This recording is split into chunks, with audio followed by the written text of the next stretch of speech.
tiene que ver con la minería y el debate que hay alrededor de ella. Hay, como siempre, que se debate muchas cuestiones ecológicas, hay ciencia de los dos lados. Hay científicos que argumentan que las mineras pueden consumir 100.000 millones de litros de agua por día y eso no va a generar ningún problema, es más, que va a generar beneficios. Y hay científicos que plantean que los efectos de lo que va a ocurrir en la cordillera si se llevan a cabo todos los proyectos mineros van a ser realmente catastróficos e irreversibles. Nosotros vamos a tratar de aportar pensamientos y elementos e historias de vida para poder pensar más profundamente o por lo menos un poquito todo lo que hay de discusión alrededor de el gran proyecto minero que tiene el gobierno nacional y los gobiernos provinciales para nuestro país. Simplemente un aporte antes de ir a las entrevistas que tenemos para el segundo bloque. Hay un documento que prácticamente no se conoce y créanme que es bastante escalofriante, que es el informe de impacto ambiental que la minera La Lumbrera, que es la que es el proyecto más desarrollado de minería a cielo abierto que se lleva en la Argentina, precisamente en Catamarca. Decía el informe de impacto ambiental que la minera presentó antes de arrancar, en 1997. Es un informe del cual trascendió una paginita que nosotros mostramos la semana pasada, que es donde admite que usa cianuro. Directivos, gerentes de la empresa La Lumbrera dicen que después, en los siguientes informes de impacto ambiental, decidieron no usar cianuro e informaron que no usaban cianuro. Pero admiten que en el primero sí estaba la paginita que nosotros mostramos la semana pasada. Lo que van a escuchar ahora son otros fragmentos. ¿Qué decía que iba a pasar con el medio ambiente la consultora contratada por Minera La Lumbrera para hacer el informe de impacto ambiental? Fíjense si no hay razones para que la gente que vive en el lugar y más allá del lugar también se sienta mínimamente preocupada. En la página 15, el informe hasta ahora muy poco conocida y algunos ambientalistas, esto está confirmado, yo se lo pregunté al directivo de La Lumbrera y confirman que esto era así. En la página 15 dice: la actividad en el área de infraestructura implica un impacto inevitable, de magnitud considerable sobre la topografía y el relieve del área. La pila de disposición final de las rocas estériles escombrera constituirá un impacto significativo sobre la geoforma local. En la página 17 del informe, la propia minera dice: la calidad del agua superficial y subterránea será modificada en el cañón del río Bis, como muestra el modelo de transporte de potenciales contaminantes. Las fuentes de contaminación consideradas en el modelo fueron el dique de Colas y la pila de roca estéril. En la página 23 se lee: la calidad de agua continuará siendo afectada después del cierre de la mina debido a los drenajes de las colas y de las rocas estériles, considerando una vida útil de la mina de 20 años, pero según los modelos de simulación realizada, el impacto se reducirá significativamente solo 50 años después del comienzo de las operaciones mineras. En la página 19 se puede leer: en las operaciones mineras la producción de polvo es un fenómeno muy común, especialmente en las explotaciones a cielo abierto. El área de infraestructura debajo de La Lumbrera se encuentra ubicada en una zona árida donde el suelo sufre naturalmente la erosión eólica e hídrica. Las actividades en el área de infraestructura han aumentado el potencial erosivo del suelo. Los resultados indicaron que la cantidad de polvo podía superar los estándares admisibles reconocidos en los Estados Unidos. Luego, en la página 20 se puede leer: el desarrollo del área de infraestructura ha producido un impacto inevitable sobre los suelos, que en parte fueron removidos para la excavación de la cantera, de bancos de explotación y de caminos, mientras que otras áreas están siendo y serán recubiertas por rocas estériles y colas. Con respecto al uso del suelo, dado que no habrá prácticamente vegetación en las áreas de colas y de los estériles, se infiere que prácticamente todas las 1.500 hectáreas que constituirán el área de impacto no podrán ser reutilizadas para pastoreo. A pesar de las medidas preventivas para que esto no ocurra, durante cualquier explotación minera se pueden producir derrames de sustancias químicas derivados del petróleo o soluciones de procesos. La calidad de los suelos en la cantera y del área de estériles y de colas está siendo y será modificada permanentemente, dado que se recubre con materiales más áridos que el suelo actual. Luego, en las páginas 20 a 23, se puede leer: impacto sobre la flora y la fauna. La alteración de los ecosistemas desérticos correspondientes al área de infraestructura presenta una manifestación prolongada e implica la pérdida del hábitat de la flora y la fauna local. La construcción y operaciones de la mina impacta sobre aproximadamente 1.500 hectáreas de los ecosistemas naturales. La pérdida del hábitat se manifiesta en forma prolongada. La operación de la mina desplazó parte de la fauna de la zona del proyecto. La alteración provocada por la localización y operación del sitio minero en un medio desértico es prolongada y resultará en la pérdida permanente del hábitat. Es de esperarse que la pérdida de hábitat para la flora y la fauna en el área de infraestructura sea prácticamente irreversible. Y luego más abajo, la superficie de la cuenca Amanao se reducirá en un 27% con la presencia del dique de Colas. La excavación de la cantera afectará el drenaje subterráneo al río Bis. Para los ríos Santa María y Nacimientos, cuyo aporte subterráneo es afectado por el bombeo de los pozos de producción de Campo del Arenal, esto se debería traducir en un descenso del nivel de la freática en las cercanías de ambos ríos, no mayor de 0,15 metros. Esto es solo parte del informe de impacto ambiental que la propia minera presentó al gobierno catamarqueño. Cuando nosotros hablamos con directores de la lumbrera, dicen, bueno, pero después fue modificado. De cualquier manera, los pobladores de la zona tienen acceso a estos datos y son datos realmente, por lo menos, muy preocupantes para quien vive en el área y para quien vive en áreas inclusive un poquito más alejadas. El debate es muy complejo para quienes no sabemos de temas técnicos, de temas de minería, de temas... Simplemente lo único que podemos hacer nosotros es mostrar los documentos que generan preocupación para aportar elementos al debate. Y no solamente mostrar documentos que generan preocupación, sino contar historias de vida. Lo que vas a ver ahora, bueno, en un ratito después de la pausa, es eso. Historias de vida que fueron modificadas por el desarrollo del proyecto minero más desarrollado, más evolucionado, que se lleva a cabo en la Argentina, del proyecto de minería a cielo abierto, de mega minería a cielo abierto, que es el proyecto de la minera La Lumbrera. Vamos a una pausa y a la vuelta a eso. Historias de vida, gente que no es abstracta, porque desde acá todo parece muy lejano. Gente de carne y hueso que vive cerca de los depósitos, de las mineras, de la explotación minera a cielo abierto. Vamos a la pausa y volvemos. Que de palabras más, palabras menos. Les voy a contar con quiénes estamos nosotros ahora. El señor que nos acompaña es Lisandro Costa. Lisandro Costa es director de La Ganga.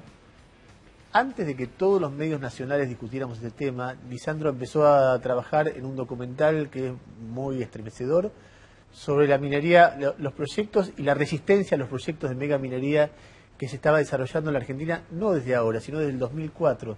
Estamos hablando desde hace 8 años. Una historia que empieza en Esquel.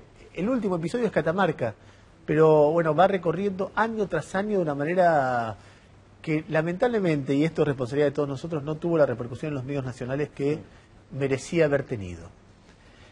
Estamos también con Graciela Álvarez. Graciela es licenciada en Comunicación Social, docente, y nacida y crecida en Andalgalá, que hizo para mí una de las notas, así como el documental de Lisandro, es muy novedoso para nosotros, los que ignorábamos el tema hasta hace muy poco. Graciela hizo una nota realmente magnífica de 2 paginitas en la revista Noticias que a mí me resultó impactante porque era alguien del lugar, que volvía al lugar varias décadas después y se encontraba con lo que la minería a cielo abierto había llevado a su pueblo, a Andalgalá. A ver, empecemos por Lisandro. Antes de que hablen los dos y cuenten, más vale mostrar la siguiente historia. Es un fragmento del documental que hizo Lisandro. Se llama La Ganga. Este fragmento cuenta la historia de 3 hermanos que pensaban hacer un proyecto para producir agua mineral, estudiaron el agua y dio que era perfecta. Y unos años después estudiaron el mismo agua, el mismo arroyo, el mismo lugar y dio que era no apta para el consumo humano. ¿Qué pasó en la mitad? El documental La Ganga lo cuenta así.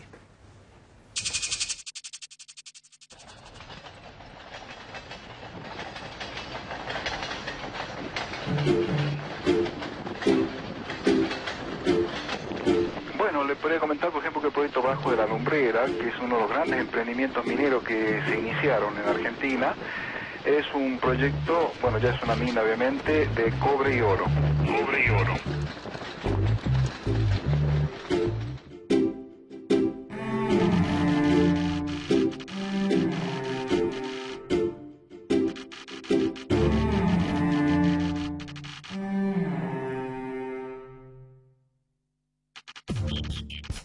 Es un viaducto que va de Catamarca a Tucumán, en donde lleva un porcentaje de agua, precisamente para que se movilice, si no se obstruiría. Cuando llega a Tucumán, tiene que sacarle esa agua y dejarla con un mínimo de humedad para que no se volatilice, digamos, por el viento. No se olviden que esto hay que cargarlo en vagones de trenes, y a su vez eso va a Santa Fe para ser embarcado ahí en el puerto de San Lorenzo. Ese líquido, de hecho, está contaminado porque está en contacto con ese mineral, con ese concentrado. Juan, de chico acá en el arroyo. ¿Te acuerdas? En el río. Nosotros salimos, por ejemplo, a la mañana a veces a ondear, que no es cierto, o a cazar o a pescar. Conocemos bastante lo que es los nacimientos de las vertientes, de los manantiales, que siempre el agua era distinta, la temperatura no cambiaba, el caudal no cambiaba. Así que de ahí nació la inquietud nuestra de hacerle los estudios y por eso bueno, se empezó primero con un estudio donde dio mineralizada, ¿no?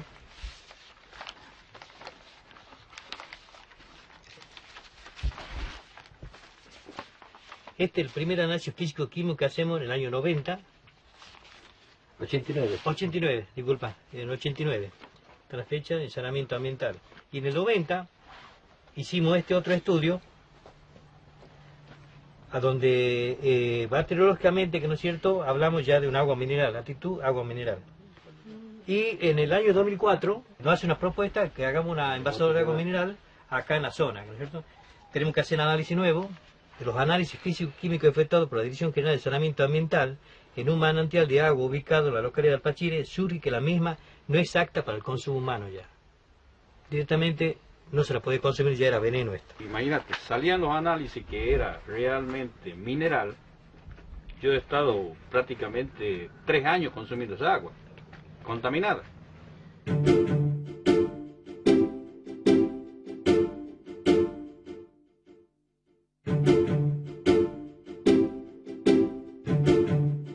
Y nadie nos respondía, por supuesto, por qué estaba contaminada.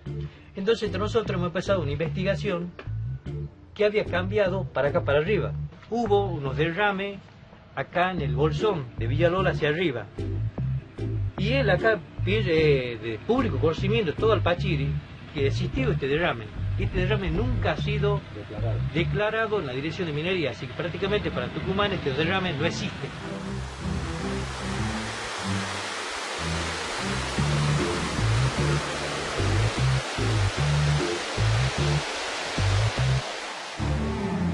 Estamos sobre el dique Villalola. De aquí a 2 kilómetros hacia allá es el comienzo del río Medina, en el cual desemboca el río Las Cañas y el río Cochuna. El derrame de Minera La Lumbrera fue sobre el río Las Cañas 13 kilómetros hacia arriba. El producto que transporta el mineraducto fue derramado sobre el río.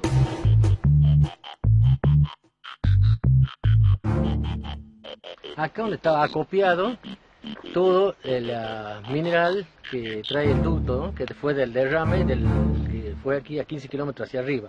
Lo traían y lo depositaban en este lugar. ¿Lo depositaban sobre el suelo directamente? Sobre el suelo directamente. Y de acá era llevado en camiones de vuelta a la mina La Lumbrera. Lo que sucedió es que llevaron un poco y el otro poco fue enterrado en el lugar que si ustedes verán, está enterrado a la par del ducto que toma el agua al pueblo de Alpachiri.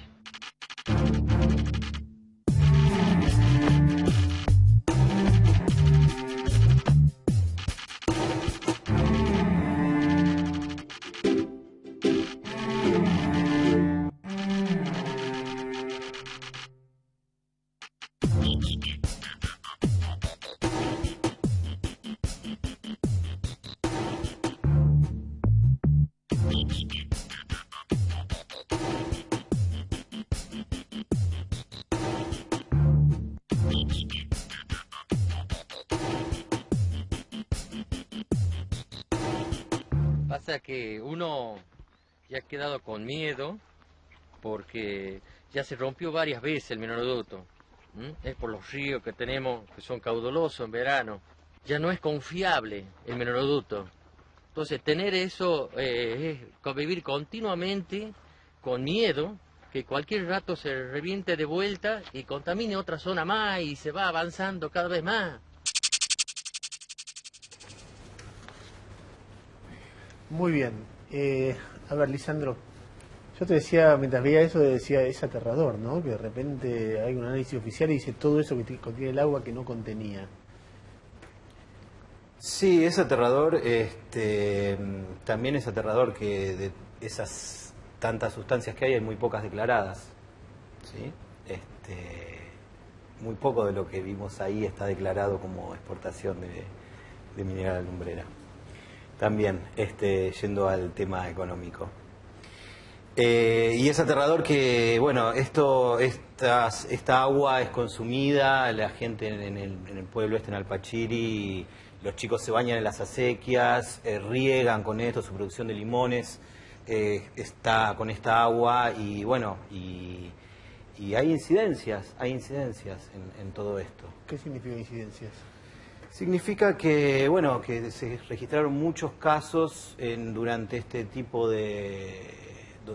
periodo, muchos casos en los cuales creció asombrosamente los casos de cáncer, leucemia entre la población. En esa zona. En esa zona, sí. Si vos estuviste ahí, ¿te consta que era así?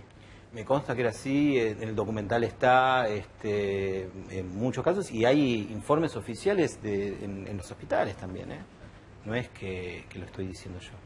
Vos me decías también fuera de aire que hay otra parte del documental que está sobre el final que te parece tanto más impactante que esto. Bueno, el final del documental termina con otra rotura del mineroducto ya más cerca en Andalgalá, más cerca de la mina, donde se ven las bolsas con el producto y tratando de paliar esto viene a presión, esto viene con agua y viene a muchísima presión. Cuando el caño se rompe, sale un chorro de todo esto que se genera una montaña que es muy difícil de frenarlo hasta que no cierran una compuerta y cierran el tramo anterior al mineroducto.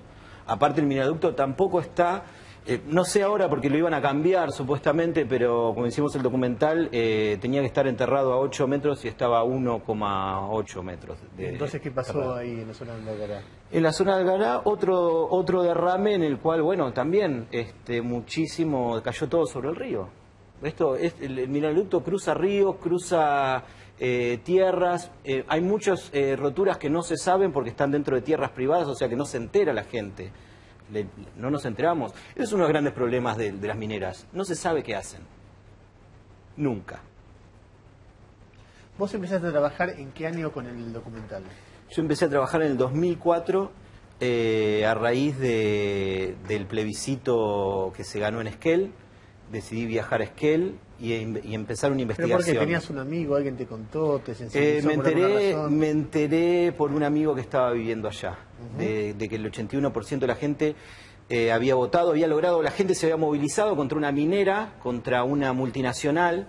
Yo venía trabajando en el 2001 con todo el tema de los movimientos sociales y me pareció que era muy llamativo un movimiento social tan fuerte en un lugar tan lejos de Buenos Aires. Y junto con Sebastián Arcidiácono, que es el productor del documental, decidimos empezar esta investigación. Fui a Esquel y en Esquel me enteré que eso era el principio y que se tenía proyectado hacer más de 300 emprendimientos en todo el país y que no se sabía y los gobiernos lo negaban en ese momento. Pero nosotros teníamos información que nos dieron ellos por el catastro minero. Nos enteramos que había 300 proyectos. Y ahí me entero de lo que estaba pasando en Catamarca, ¿sí? En Minera La Lumbrera. al enterarnos y al investigar un poco más, con Sebastián decidimos que era muy importante hacer un material que sirviera a los grupos, a las asambleas que se estaban juntando, a los vecinos autoconvocados. Todo esto es de manera independiente, sin ningún tipo de bandería política ni nada, ¿no? Estábamos muy preocupados, los dos teníamos hijos muy chiquitos en ese momento, recién nacidos, estábamos muy preocupados por su agua, por el futuro del agua de nuestros hijos. Y decidimos hacer un material que dijera la verdad, o por lo menos lo que nosotros íbamos a rescatar de esa investigación, que era muy diferente a lo que se estaban diciendo en ese momento los gobiernos provinciales, las mineras y el gobierno nacional. Y decidimos hacer este material, y este material fue enviado de manera gratuita a todas las asambleas que nos lo pedían, a todos los vecinos autoconvocados, porque en cada lugar donde iba a venir un proyecto minero siempre había un grupo de maestros, un grupo de personas, de profesionales, de gente que querían ponerse a discutir. Que querían ponerse a discutir y que no querían que nos pasen por encima. Entonces nosotros dijimos, bueno, vamos a hacer un material para que ellos tengan, esta gente pueda poder informar, poder crear conciencia en la sociedad y que la gente pueda decidir, ¿sí?, si lo quieren o no lo quieren hacer. ¿Hay alguna anécdota? Porque muchas veces nos han contado, inclusive en Andalgalá, que quisieron a veces proyectar documentales en un cine y eran prohibidos y corridos por manifestantes mineros o por autoridades políticas. ¿Cómo que eso pasa constantemente? Eso pasa constantemente. Nos ha pasado en varios lugares, sí. ¿En qué lugares, por ejemplo? Y en San Juan, en Catamarca, ha pasado, sí. ¿Pero qué? ¿Concretamente qué? Que no se ha podido que no se ha podido proyectar, que lo han querido proyectar y no lo han podido proyectar. ¿Y por qué? ¿De qué manera lo impiden? La gente finalmente decide proyectarlo. Yo la verdad siempre estuve en Buenos Aires, no estuve en el momento yo enviaba el documental, pero me ha pasado de que me han informado, bueno, lo íbamos a proyectar en tal lugar, y bueno, y no se ha podido, no nos han dejado.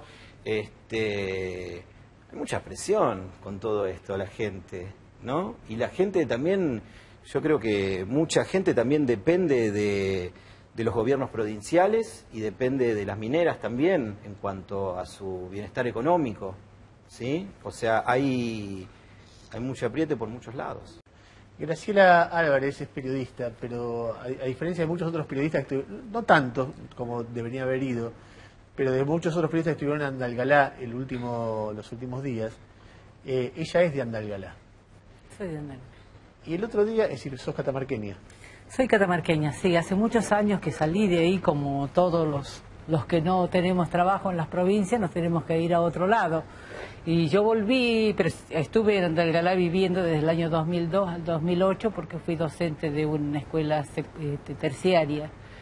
Así que estuve en todo el proceso de cuando se comenzó a luchar por las regalías mineras y cuando la gente, después de lo de Esquel que él mencionó, comenzaron en Andalgalá a haber voces en contra de la minería recién en el año 2004. Lo digo con conocimiento de causa porque estuve ahí y acompañé a quienes peleaban por la ley de repartos de regalías. A ver, Graciela, déjame marcar una cosita. Cuando yo tenía la revista Noticias, que es donde vos publicaste la nota, me impactó porque, primero por la historia tuya, que vos decís, bueno, alguien de Andalgalá cuenta,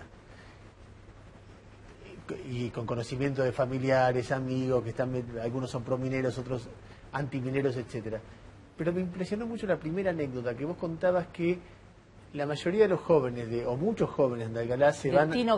De Tinogasta. Se van a Caleta Olivia a laburar en el petróleo. Así, pero hace muchísimos años y que hay gente que hizo negocios poniendo colectivos que van directo de Tinogasta a Caleta Olivia, pasando por los pueblos anteriores donde deja a tinogasteños a trabajar ahí en el sur. Y vos arrancabas mostrando eso como una señal de que socialmente toda la zona no mejoró mucho gracias a la... No, en realidad nunca hubo políticas del gobierno de Catamarca para las producciones locales. Tinogasta era Cuando yo vivía en Tinogasta, yo tenía 17 años y había trabajo para mí, una chica de 17 años. Ahora no hay trabajo para jóvenes que ya están con el secundario completo y se tienen que ir, porque era una localidad eminentemente bodeguera, digamos así. Bueno, pero no se han modernizado las bodegas, quedaron con aquellas viejas estructuras. Hay un pueblo en Tinogasta que se llama Santa Rosa, una localidad bellísima donde los viñedos son interminables y que era la ciudad por donde eran todas las bodegas.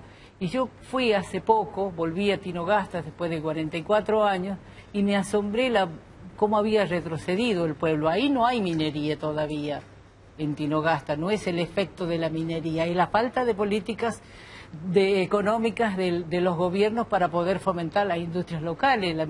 Ahí me contaban amigos que cosechan, que son viñateros, que le pagan 10 centavos el kilo de uva cuando van a vender. ¿Y con qué va? Y todo el año redondo trabajó ese hombre para que le paguen 10 centavos el kilo de uva. Ahora, los viñateros... Respecto de la minería, socialmente, ¿vos qué ves? Mira, yo viví en Andalgalá, donde está la empresa minera alumbrera, no cerca de ahí, está a 55 kilómetros, pero ahí se llega a través de 260 kilómetros.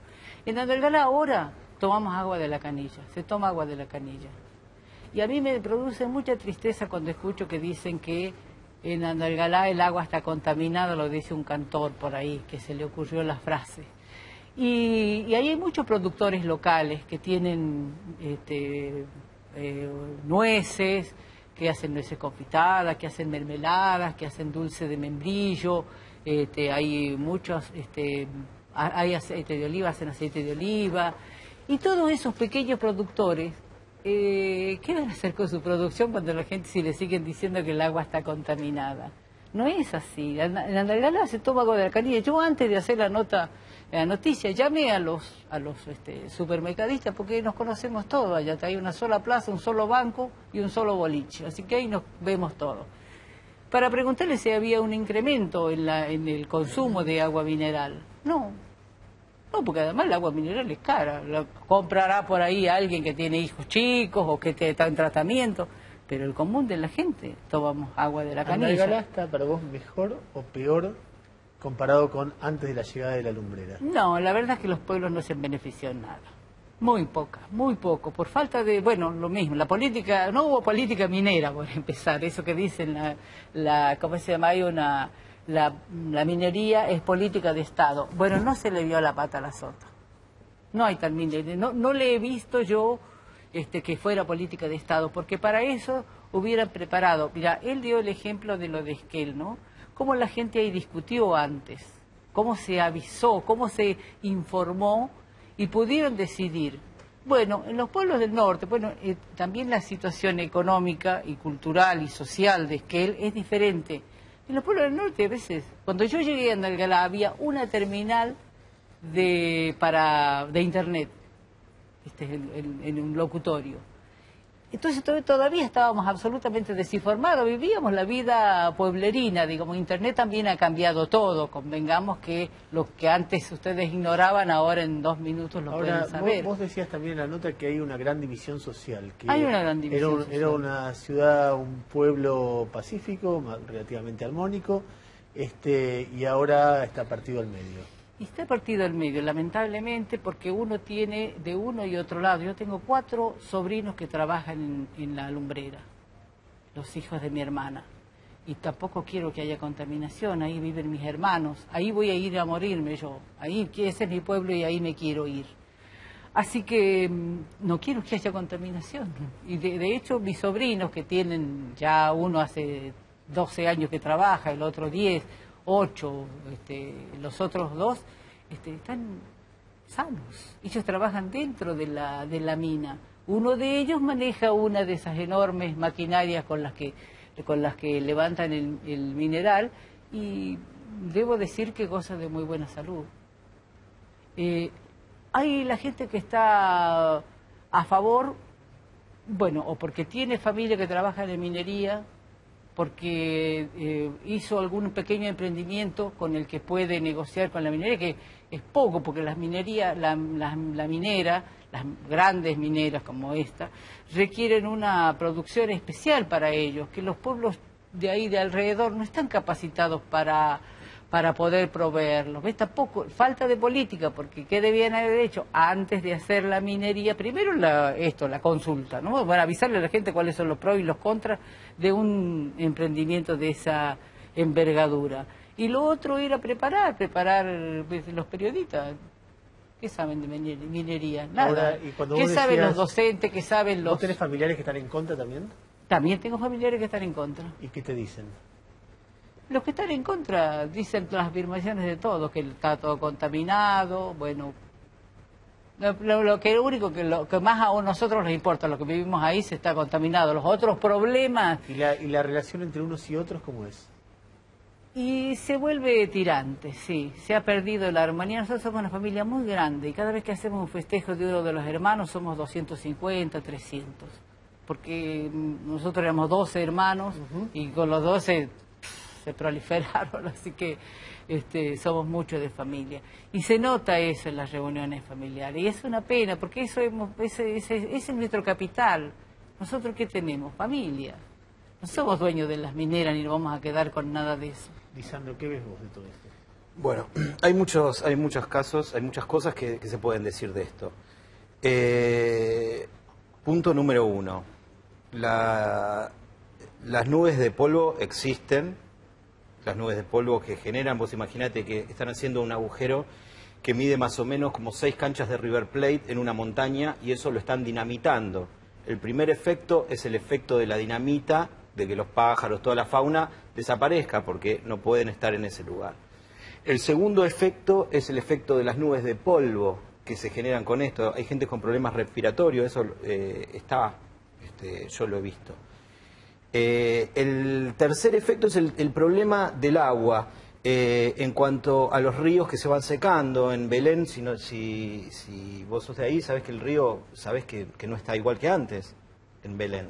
El río ha disminuido mucho su caudal. Bocán, donde ahora se inundó, donde se llevaron las camionetas, En Belén, el agua. En Belén. Después hay otro tema. La contaminación no es instantánea. El agua va filtrando por las rocas y llega después de un tiempo, ¿sí? Hay un estudio del ingeniero en minas Héctor Nievas que comprueba que hay una filtración en el dique de Colas de Minera La Lumbrera.